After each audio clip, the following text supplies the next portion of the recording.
ٹھہر جائیں، میری بات سن لیں۔ کیا آپ کو پتا ہے کہ 22 ستمبر 2025 کو ماہ ربیع الاول کے اس بابرکت مہینے میں خطرناک سورج گرہن ہونے والا ہے۔ 22 ستمبر 2025 کو پوری دنیا میں سورج گرہن ہونے جا رہا ہے۔ اس ویڈیو میں آپ کو پاکستان اور انڈیا مطلب ایشیا سائیڈ میں سورج گرہن کے اوقات کی مکمل تفصیلات بتاؤں گا، اور اس کے ساتھ ساتھ خاص روحانی وظیفہ بھی بتاؤں گا جو اس وقت آپ کی حفاظت کرے گا، اور دعا بھی پیش کروں گا جو اس وقت پڑھنے سے انشاءاللہ بے شمار برکتیں حاصل ہوں گی۔ لہٰذا اس ویڈیو کو آخر تک ضرور دیکھیے گا تاکہ کوئی بھی اہم بات آپ سے مس نہ ہو جائے۔ جب خطرناک سورج گرہن لگا ہے تب کوئی نہ کوئی تباہیاں، کوئی نہ کوئی مسئلے مسائل، بہت ساری پریشانیوں نے ہم لوگوں کو گھیرا ہے۔ آج کی اس ویڈیو میں آپ کو بتاؤں گا کہ کس طرح سورج گرہن کے اثرات سے آپ بچ سکتے ہیں، اس کا وظیفہ کیا ہے، اس کی احتیاطی تدابیر کیا ہے، اس دن حاملہ عورتوں کو کیا کرنا چاہیے۔ ویڈیو کو پورا دیکھیے گا میرے پیارے اسلامک بھائیوں اور پیاری بہنوں۔ آپ چند دن، چند لمحوں، چند مہینوں، چند سال، چند گھنٹوں کے لیے اس دنیا میں آئے ہوئے ہیں۔ اللہ پاک نے نہ آپ کو اس دنیا میں تا حیات بھیجا ہے، نہ مجھے بھیجا ہے۔ میرے سمیت آپ سب نے ایک دن اس دنیا فانی سے رخصت ہونا ہے۔ تو پیارے بھائیوں اور پیاری بہنوں، جتنا وقت باقی بچا ہے اس کو کسی صورت بھی ضائع نہ کریں، اللہ تعالیٰ کی طرف رجوع کر لیں، اللہ تعالیٰ سے ہم کلام ہو کر اپنے گناہوں کی معافی مانگ لیں۔ کیا پتا کون سا لمحہ میرا یا آپ کا آخری ہو۔ اس کے بعد جب ہم رب کی بارگاہ میں پیش کیے جائیں تو پھر ہمارے پاس صفائی دینے کے لیے کوئی بھی چیز موجود نہ ہو۔ تو پیارے بھائیوں، اس سے پہلے کہ اللہ پاک ناراض ہو جائے، یہ سورج گرہن اللہ تعالیٰ کی نشانیوں میں سے ایک نشانی ہے۔ جب اللہ پاک چاہے جسے چاہے جہاں چاہے دکھا سکتا ہے۔ 22 ستمبر 2025 کو ایک ایسا حیران کن فلکیاتی واقعہ پیش آنے والا ہے۔ یہ ایک ایسا واقعہ جس نے تاریخ میں کئی بار دنیا کو خوفزدہ کیا ہے۔ جی ہاں، مکمل سورج گرہن، وہ بھی خطرناک ترین سورج گرہن ہونے جا رہا ہے۔ لیکن یہ صرف ایک سائنسی حقیقت ہے یا اس کے پیچھے کوئی روحانی پیغام بھی چھپا ہے؟ کیا دنیا تباہی کی طرف جا رہی ہے یا پھر سورج گرہن قیامت کی نشانی ہے؟ کیا اس کے بعد زمین پر خوفناک تبدیلیاں آنے والی ہیں؟ اگر آپ کو یہ لگتا ہے کہ یہ ایک عام فلکیاتی واقعہ ہے تو یہ ویڈیو آپ کو ضرور دیکھنی چاہیے، کیونکہ جو میں آپ کو بتانے والا ہوں وہ آپ کو حیران کر دے گا۔ 22 ستمبر 2025 کو سورج گرہن شروع ہو جائے گا۔ یہ عام سورج گرہن نہیں ہوگا بلکہ خطرناک ترین سورج گرہن ہوگا۔ تاریخ میں جب ایسا سورج گرہن آیا ہے کچھ نہ کچھ تباہیاں ضرور ہوئی ہیں۔ اس بار بھی کچھ ہونے والا ہے، یا یہ پھر ایک انتباہ ہے یا قیامت کی نشانی میں سے ایک نشانی ہے؟ کیا اس بار بھی کچھ ہونے والا ہے یا پھر یہ ایک انتباہ ہے یا پھر قیامت کی بڑی نشانیوں میں سے ایک نشانی ہے؟ تو آئیں اسلامک اور سائنسی دونوں نقطۂ نظر سے اس کو جانتے ہیں۔ دوستو، حدیث مبارکہ میں آتا ہے کہ چاند اور سورج گرہن کو معمولی نہ سمجھو۔ نبی پاک صلی اللہ علیہ وآلہ وسلم نے فرمایا کہ جب چاند اور سورج گرہن لگیں تو اللہ پاک کو یاد کرو، نماز پڑھو، توبہ استغفار کرو، قرآن پاک کی تلاوت کرو۔ اللہ تبارک و تعالیٰ واضح فرماتا ہے قرآن پاک میں کہ پھر جب آنکھ چنیا دی جائے گی تو سورج بے نور کر دیا جائے گا، اور سورج اور چاند کو جب اکٹھا کر دیا جائے گا تو اس دن انسان کہے گا کہ میں کہاں بھاگ کر جاؤں۔ یہ وہی حقیقت ہے جس کی پیشن گوئی کی گئی ہے۔ کیا ہمیں اللہ کی طرف رجوع کر لینا چاہیے یا پھر محض ایک اتفاق ہے؟ یہ دوستو، سائنسدان کیا کہتے ہیں؟ کیا وہ سچ چھپا رہے ہیں؟ تو دوستو، سائنس کہتی ہے کہ یہ سب ایک عام فلکیاتی منظر ہے۔ جب زمین سورج اور چاند کے درمیان آ جاتی ہے تو زمین کا سایہ سورج پر پڑتا ہے اور اس کی وجہ سے سورج کے آگے مکمل اندھیرا چھا جاتا ہے۔ لیکن سوال یہ ہے کہ ہمیشہ ایسا کیوں نہیں ہوتا؟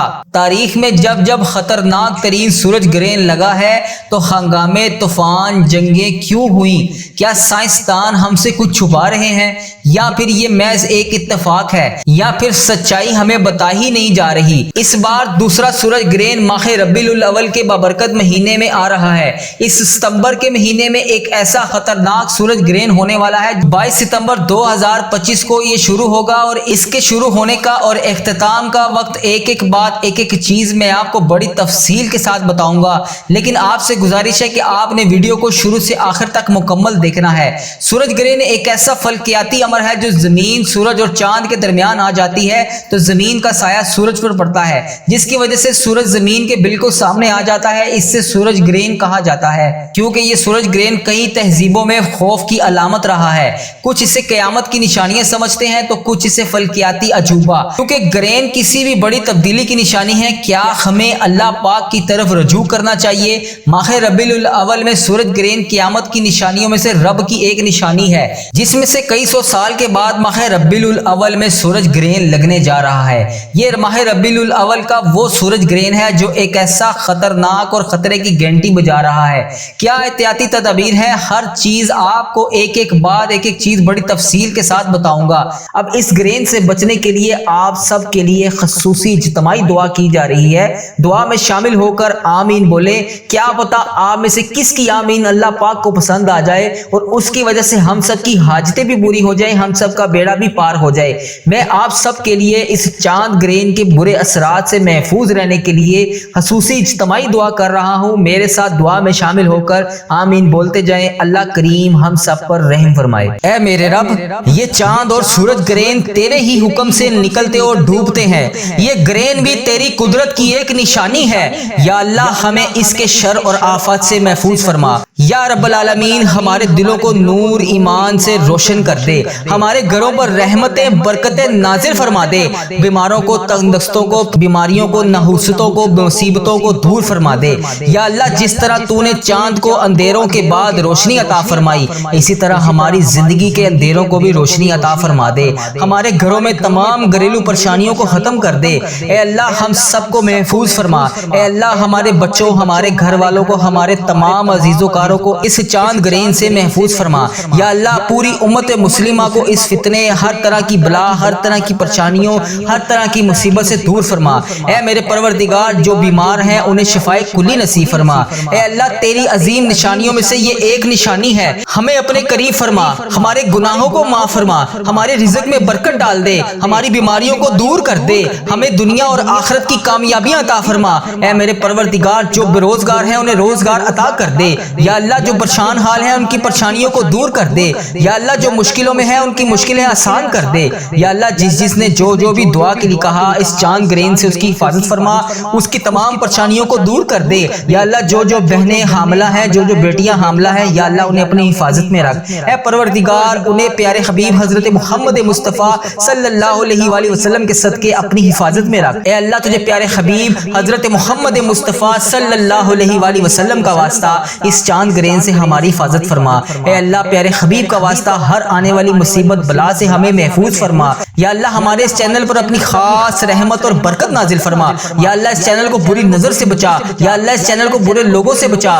یا اللہ اس چینل پر چلنے والی ہر دعا کو امت مسلمہ تک پہنچا دے۔ یا اللہ اس چینل پر چلنے والی ہر دعا میں برکت ڈال۔ یا اللہ اس چینل پر چلنے والی ہر دعا پر آمین اور کن کا حکم فرما دے۔ یا اللہ پیارے حبیب کا واسطہ اس چینل پر ہزاروں رحمتیں برکتیں نازل فرما۔ یا اللہ اس چینل کی ہر دعا کو تمام امت مسلمہ تک پہنچا دے۔ یا اللہ اس چینل پر چلنے والی ہر دعا دنیا کے تمام مسلم ممالک تک پہنچا دے۔ یا اللہ جس نے بھی دعا کے لیے کہا اس کی تمام دعائیں قبول فرما لے۔ یا اللہ جو پریشان حال ہیں ان کی پریشانیوں کو دور کر دے، جو مشکلوں میں ہیں ان کی مشکلیں آسان کر دے۔ یا اللہ اگر تو نہیں سنے گا تو پھر کون سنے گا؟ یا اللہ اگر ہم تجھ سے نہیں کہیں گے تو کس سے کہیں گے؟ یا اللہ تو بڑا رحمان ہے، تو بڑا رحیم ہے، تیری ہی بادشاہی ہے۔ یا اللہ تیرے سوا کوئی عبادت کے لائق نہیں۔ یا اللہ تو ہم سب کا مولا ہے۔ یا اللہ تو ہم سب کا آقا ہے۔ یا اللہ تو ہم سب کا بادشاہ ہے۔ یا اللہ ہم تیرے در کے فقیر ہیں۔ یا اللہ تیرے سامنے جولیاں پھیلائے، ہاتھ پھیلائے حاضر ہیں۔ اے میرے پروردگار ہم سب کی دعاؤں کی لاج رکھ لے۔ یا اللہ ہمارے گناہ گار ہاتھوں کو نہ دیکھ۔ یا اللہ اس آنکھوں سے، اس زبان سے کیے گئے گناہوں کو نہ دیکھ۔ یا اللہ ہم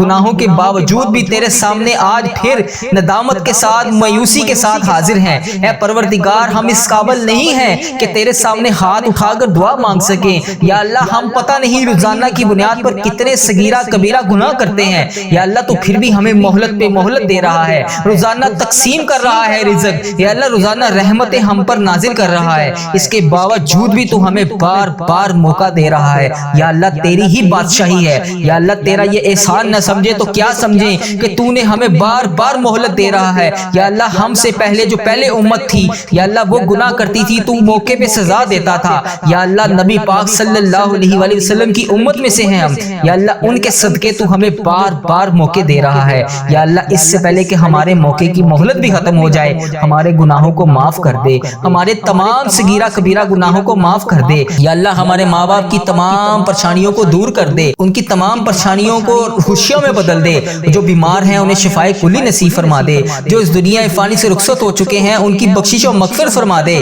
جس کسی نے بھی دعا کے واسطے یا رب کہا، کر دے پوری آرزو ہر بے کس و مجبور کی، حق لا الہ الا اللہ محمد الرسول اللہ صلی اللہ علیہ وآلہ وبارک وسلم۔ اب اس عمل کا طریقہ کار کیا ہے، اس عمل کو کرنا کیسے ہے؟ جب بھی گرین لگے آپ نے باوضو ہو کر نماز کے لیے نیت کر لینی ہے، باوضو ہو کر مصلی پر بیٹھ جانا ہے، اور سب سے پہلے جو آپ نے کام کرنا ہے، جس بھی حاجات، جس بھی مقصد، جس بھی پریشانی سے چھٹکارے کے لیے آپ نے یہ وظیفہ کرنا ہے، اس وظیفے کی نیت کر لینی ہے کہ آپ نے نیت کر لی کہ اللہ تبارک و تعالی مجھے یہ پریشانی، یہ حاجت، یہ مسئلہ، جو بھی آپ کا جائز مسئلہ ہے، اس مسئلے کو مد نظر رکھ کے اللہ پاک سے نیت کر لینی ہے اس وظیفے کی۔